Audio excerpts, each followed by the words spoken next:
sekarang begini, kan ini kan ada masalah soal kesehatan. Betul. Yang diproblemkan kan karena nabrak dengan undang-undang kesehatan juga. Betul.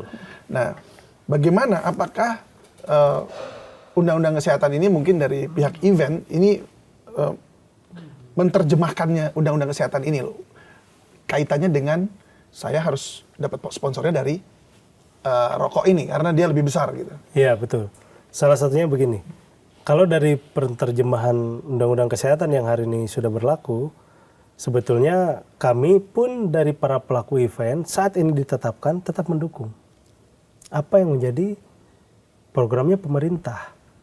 Kita juga tidak membangkang tetap melakukan hal itu yang dilarang di sana dengan pembatasan.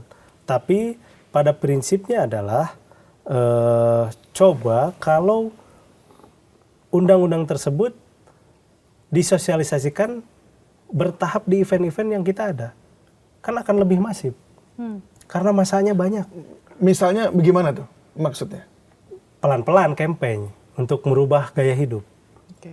Di event kita kalau campaign tentang rokok berarti di orang yang ngerokok atau yang nggak ngerokok? Yang ngerokok. Yang ngerokok. Makanya eventnya jangan hilang.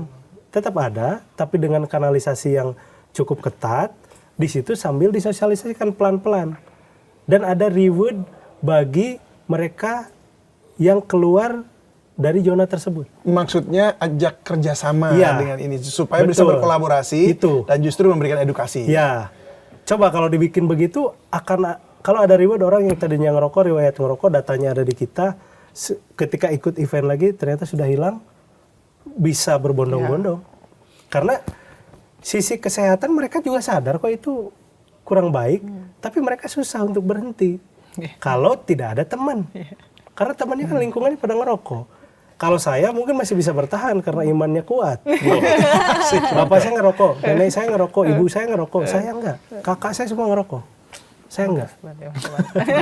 Berarti bisa melalui event bisa memberikan edukasi juga ya kepada ini. Oke, tetapi bukankah itu kemudian nanti akan mengancam si sponsor? Iya, karena kan tadi sponsornya yang tadi kami sampaikan mereka pun berkomitmen kok ketika tidak boleh ditampilkan enggak ditampilkan. Makanya jangan dilarang secara keseluruhan. Maksudnya mengancam dari segi selling, karena kalau dengan adanya kalau tidak dari boleh jualan, tapi kan berarti kehilangan pelanggan kalau kemudian pada bertobat. Tapi kan balik lagi nggak pilihan apa-apa, kan, karena itu kan itu kita juga bergeraknya kan pelan-pelan. Nggak apa-apa. Jadi jangan langsung jangan langsung strike gitu. intinya jangan langsung strike karena kan ini solusi kita dari tadinya orang-orang yang mayoritas merokok ini nggak bisa lepas. Perlahan kita akan lepas dari itu karena event hari ini juga sudah bergeser. Kementerian Pariwisata sudah mendorong untuk para pelaku event ini udah mulai go green. Green event itu sudah didorong kok. Kita pun yang ngedukung semua nggak mungkin. Nggak mungkin kita. Baik, itu memang kalau dari event memang bisa dikolaborasikan seperti tinggal bicaranya aja itu. Pelan-pelan sama kita, jangan langsung strike intinya gitu. Nanti langsung hilang begitu ya pendapatan. Ya, ini kebetulan di sini nggak ada yang ngerokok, jadi kita nggak ada yang ngerokok semua.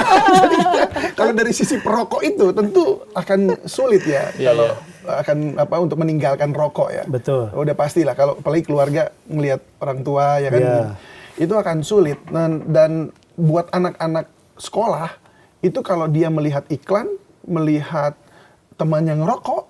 Misalnya seperti itu ya, jangankan iklan deh, temennya lagi ngerokok aja dia penasaran, rasanya kayak apa sih, begitu. Betul. Sehingga kenapa harus dibatasi kan seperti itu, karena ini bicara soal masa depan atau kesehatan dari generasi kita yang berikutnya nih. Nah, bagaimana mengupayakan supaya anak-anak ini artinya tidak jadi tidak melihat iklan yang berjalan-jalan tadi itu di sekitaran sekolah dan rumah mereka gitu. Gimana, apa undang-undang atau trik-triknya yang harus dilakukan? Ya sebetulnya kalau kita lihat kawasan tanpa rokok ini kan satu dari instrumen pengendalian orang untuk mengkonsumsi rokok. Jadi ya, kawasan tanpa rokok. Selain tadi misalnya soal pembatasan umur, zonasi dan segala macam itu ya. Dan dari catatan kami gitu ya, dari 2017-2018 itu sebetulnya yang paling efektif untuk membentengi orang untuk tidak merokok itu adalah orang-orang sekitar. Karena misalnya tanpa iklan sekalipun orang tetap membeli rokok. Pada faktanya yang tadi iya, nggak tahu ya. bahkan di Kota Bogor kan ada pelarangan untuk memajang di etalase ya. Iya, iya. Ya, jadi ditutupi dan segala macam. Orang tetap membeli kok. Iya. Nggak Iya. ngaruh deh kayaknya, emang harus Jadi ada nggak kesadaran ngaruh. diri ya. Jadi kalaupun nanti misalnya di Jakarta itu dilarang untuk reklame rokok atau penjualan, pasti kalau sudah punya kemauan, itu pasti dia akan cari kemana-mana. Dia. Karena itu menurut kami memang yang paling penting itu adalah soal edukasi tadi itu. Betul. Edukasi mulai dari yang formal sampai yang informal. Karena dengan demikian itu yang paling efektif membatasi orang, terutama perokok pemula, untuk tidak mencoba untuk merokok. Gitu. Ya. Karena gini, sekarang banyak anak-anak juga yang punya sopir kan. Betul. Sopirnya disuruh beli. Iya.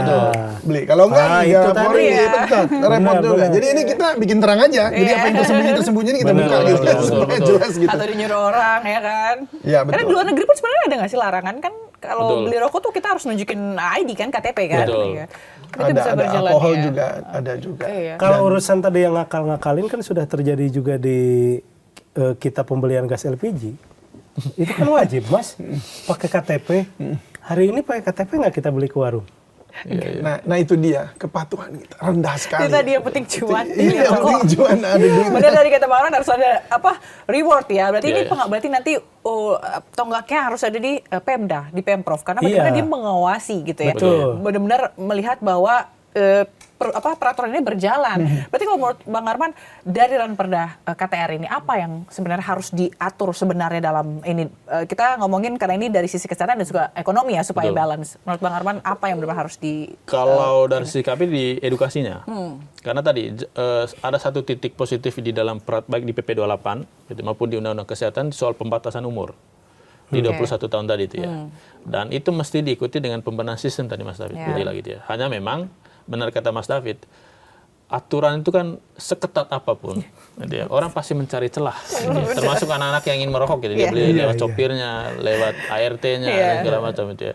Menurut kami itu perlu diperkuat dengan sanksi, gitu ya. Kalau misalnya kedapatan, misalnya katakanlah itu, diberikan sanksi yang bisa berdampak menimbulkan efek jerak, gitu ya. Jadikan whistleblower gitu misalnya si ART-nya atau si sopirnya. Itu bisa juga, bisa juga. Ini adalah pesanan aneh. Tapi itu mesti didiskusikan gitu ya. Iya, Karena iya, iya. satu problem kebijakan kita di Indonesia ini Mas. Iya. Gitu ya. Ketika itu dirancang itu tidak melibatkan semua. Baik yang berdampak langsung maupun yang tidak langsung. Nah, itu betul. Teman-teman ini kan ribut karena ketika PP keluar itu, PP 28 keluar, kaget kan. Sementara dalam proses perancangannya kemarin kemana gitu ya. Nggak diajak. Nggak dilibatkan gitu ya. Itu yang masalahnya. menurut kami jadi satu catatan besar kita di Indonesia. Tidak hanya untuk konteks lokal ya, di ranperda itu, tapi juga rancangan undang-undang di level nasional kan. Beberapa tahun terakhir itu begitu banyak putusan MK Mas. Iya.